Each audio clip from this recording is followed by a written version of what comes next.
Satyabama Institute of Science and Technology, Chennai and Sri Perumbudur. தமிழக உள்ளாட்சி அமைப்புகளின் ward எல்லைகளை மறுவரையறை செய்யும் பணிகள் தீவிரமாக நடைபெற்று வருகிறது. ஆணைய தலைவர் ஜோதி நிர்மலாசாமி தலைமையில் ஆலோசனை கூட்டமானது நடைபெற்று வருகிறது. விவரங்களோடு இணைகிறார் நமது செய்தியாளர் பாஸ்கர். வணக்கம் பாஸ்கர், இந்த ஆலோசனை கூட்டம் தொடர்பான முழு விவரங்கள்.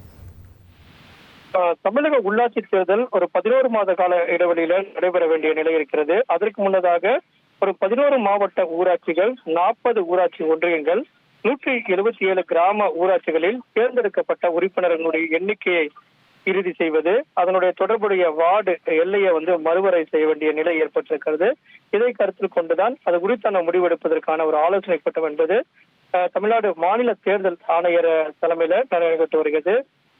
தமிழ்நாடு மாநில தேர்தல் ஆணையர் ஜோதி நிர்மலாசாமி அவர்கள் தலைமையில் நடைபெறக்கூடிய இந்த கூட்டத்தின் வாயிலாக அரசுக்கு பரிந்துரை செய்வாங்க. இந்த 11 மாவட்ட ஊராட்சிகள், 40 ஊராட்சி ஒன்றியங்கள், 177 கிராம ஊராட்சிகள்ல தேர்ந்தெடுக்கப்பட வேண்டிய உறுப்பினருடைய எண்ணிக்கை எவ்வளவுங்கிறத நிர்ணயம் செய்து அரசுக்கு பரிந்துரை செய்வாங்க. அதன் அடிப்படையில தான் அதற்கான தேர்தல் அறிவிக்கப்படும். உள்ளாட்சி அமைப்புகளுக்கு வார்டு எல்லை மறுவரை நிர்ணயம் செய்ய அந்த செயல்முறைகளை விரைந்து முடிக்க ஆணைய தலைவரால் அறிவுறுத்தல் வழங்கப்பட்டிருப்பதன் காரணமாக உள்ளாட்சி தேர்தலுக்கான பூர்வாங்க பணிகளை இதை அடிப்படையாக கொண்டு மேற்கொள்வாங்க. முன்னதாக 11 மாவட்டங்கள்ல இதற்கான பணிகளை தொடங்கி மற்ற மாவட்டங்களுக்கும் அதை விரிவுபடுத்துவாங்க.